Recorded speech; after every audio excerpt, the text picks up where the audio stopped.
ಈಗ ನಾವು ನೋಡಪ್ಪ 4 ಜನ ಮಹಿಳೆಯರು ಬಾಣಂತಿಯರು ಈಗ 5ನೇದಾಗಿದೆ. 4 ಜನ ಸತ್ತಾಗ ನಾವು ಒಂದು ಮೀಟಿಂಗ್ ಮಾಡಿದ್ದೆ, ಕ್ಯಾಬಿನೆಟ್ನಲ್ಲಿ ಚರ್ಚೆ ಮಾಡಿದ್ದೀವಿ.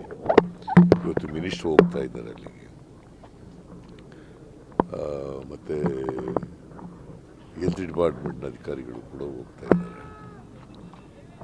ಅದು ಯಾಕೆ ಆಗ್ತಾ ಇದೆ ಅಂತಕ್ಕಂಥದ್ದು ನಾವು ಒಂದು ಔಷಧಿ ಅದು ಸರಿ ಇಲ್ಲ, ಅದರಿಂದ ಆಗಿದೆ ಅಂತಕ್ಕಂಥದ್ದು ಮಾಡಿ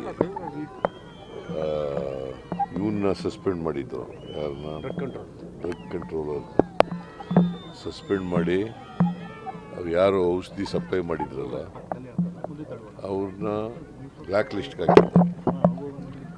ಜೊತೆಗೆ ಒಂದು ಕಮಿಟಿ ಕೂಡ ಮಾಡಿದ್ದು, ಡೆವಲಪ್ಮೆಂಟ್ ಕಮಿಷನರ್ ಅಧ್ಯಕ್ಷತೆಯಲ್ಲಿ ಒಂದು ಕಮಿಟಿ ಕೂಡ ಮಾಡಿದ್ದು.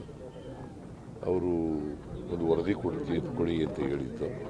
ಅವ್ರು ವರದಿ ಕೊಟ್ಟ ಮೇಲೆ ಯಾರು ತಪ್ಪಿತಸ್ಥಿದ್ದಾರೋ ಅವ್ರ ಮೇಲೆ ಕ್ರಮ ತಗೋತೀವಿ. ಈಗಾಗಲೇ ತಗೊಂಡಿದ್ದೀವಿ, ಇನ್ನು ಮುಂದೇನು ಕೂಡ ತಗೋತೀವಿ. ಆದ್ರೂ ಪರಿಹಾರ 2 ಲಕ್ಷ ಕೋಟಿ ಕಡಿಮೆ ಆಯ್ತು ಸರ್. ಬೇರೆ ಬೇರೆ ಕೋಮು ಸೌಹಾರ್ದ ಗಲಾಟೆ ಆದ 5 ಲಕ್ಷ 10 ಲಕ್ಷ ಪರಿಹಾರ ಕೊಡ್ತಾರೆ, ಜೀವಗಳು ಹೋಗಿದೆ. ಆದ್ರೆ ಬರೀ 2 ಲಕ್ಷ ಕೊಟ್ಟರು ಸರಿ ಇಲ್ಲ ಅಂತ ಯಾರು ನೀನು ಹೇಳ್ತಾ ಇದ್ದೆ? ಅಲ್ಲ ಸರ್, ಜನಗಳು ಕೂಡ ಕೇಳ್ತಾ ಇದ್ದಾರೆ ಸರ್. ಯಾವ ಜನಗಳು? ಕುಟುಂಬಸ್ಥರು ಕೇಳ್ತಾ ಇದ್ದಾರೆ ಸರ್, ಅವ್ರ ದುಡ್ಡು ಕಡಿಮೆ ಆಯ್ತು ಅಂತ ಸರ್.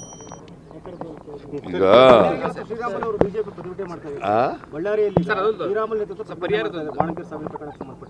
ಏನಂತ ಏಕಾಗಿ ಪ್ರತಿಭಟನೆ ಮಾಡ್ತಾ ಇದ್ದಾರೆ ಸರ್ ಇವತ್ತು. ಏನು ಶ್ರೀರಾಮುಲು ಅವರು ವರದಿ